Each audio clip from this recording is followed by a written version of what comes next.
Hi there, it's Lori. And sorry, that's my chair making that noise. I promise. And my story is about my granddaughter. And she's 4. And she says it like she sees it. And it's hilarious sometimes. So my daughter sends me this message. I shaved my legs while the kids took a bath.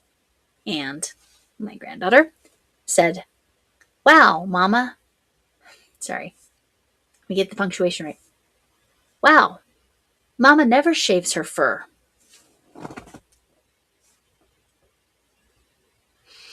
Have any of your kids called your leg hair fur? Yeah. My daughter, because my ex-husband was part Greek and Italian, my oldest daughter, got all the hair. She has the thickest hair on her head. I know some of you out there experience that too, and it's curly and yep.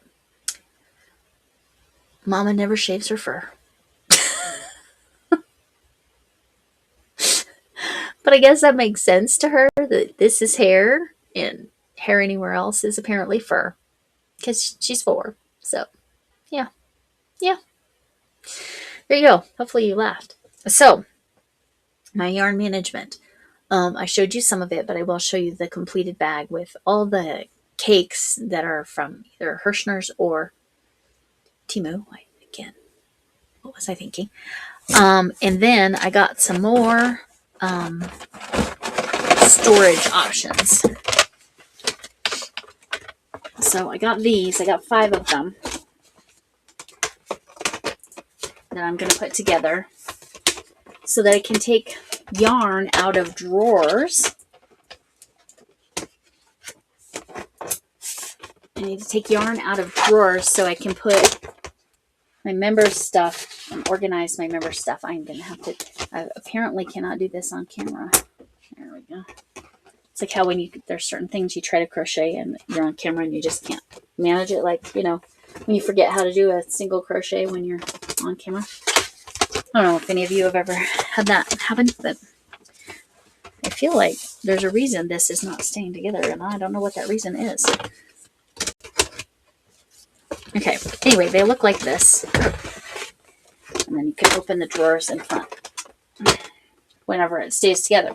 So I have 5 of these that stack. I'll have to figure that out later. One moment, and I'll show you some of what I already did. I put all of my color on my halo in that bag there, and the one on top, I think, is a latte cake that I got from the Craft Reuse store here in Denver. And yeah, I'll have to give you an update on. I've got a whole pile of yarn that I need to take care of. Basically, that's where we're at right now. I've got some different bags. I do also have these.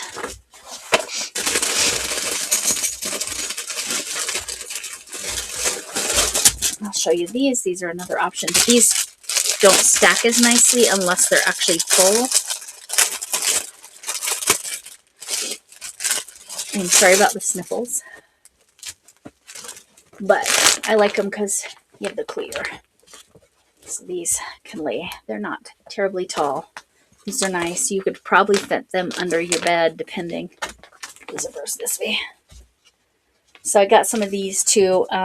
These are probably going to go with my fleecy yarns because they're a little bit smaller. I had some big ones and I wasn't filling them well enough to make them useful. So my yarn management is a lot of organizing.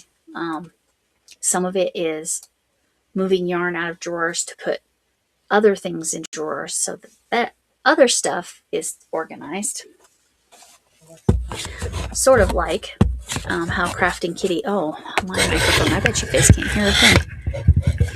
I might have to re-record this audio. We shall see. I was saying how Crafting Kitty, Erin, crafting with a K, it has to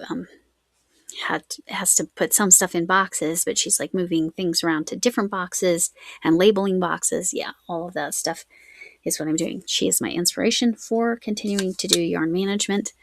And hopefully I'm giving some of you some ideas on yarn management methods. I may add some more here, so I'm going to go ahead and cut it here. If I don't add more, I'll come back and do the goodbyes, because, I got to do my goodbyes. Okay, I do have a little more yarn management. I went into the spare room and I noticed a bunch of those little moths. And so what I did, because they were supposed to come take care of them Friday and then they couldn't. So I think they're coming Wednesday. So anyway, but I went in any of my yarn over there that wasn't in a plastic bag, I put in one of those storage containers. Thank goodness I just bought a bunch of storage that I could put them in. And I'm just going to have to keep an eye out. Because like all of, like my cotton that is right behind me is not an issue, but all of that has been reorganized. This is my DK. Under that is like a novelty. This is cotton blend. This is just kind of random 4-weight, but kind of nicer. This is fat yarn. This is Color on My Halo. So that was already, I was already in process on that, but like I felt urgent to take care of the other room. I'm going to, wait this way. I'm going to insert a picture and show you what it looks like now. But imagine all of that was just kind of like displayed, sort of like my cotton. Except it was in the bookcase, it was all giant balls of yarn. So anyway, so that's what it looks like now. So it looks better and it's more organized, but in some ways it's less organized because I had to put all of my fur and chenille in one bag and it didn't quite fit. That's the bag that's at the top of that picture. But anyway, okay. While editing, I realized I missed a joke opportunity and a reminder to the beginning story. I said that I had to put all the fur and the chenille yarn together. So just a reminder, shave your fur if you feel like it. Don't shave your fur. Do what you want to with your fur. All right, back to the regular program. So there you go. Thank you, Crafting Kitty Erin, as always. Thanks for coming in. Can I get an amen? Hugs for, oh, I gotta get matched. I really need to remember the blow dryer to turn this pink before I do this. All right. Hugs from me, Ma Potato Head. Hugs from me, whatever kind of hug you need. Even if you need a prickly cactus hug. And remember, you matter, kindness matters. I hope to see you again. Bye.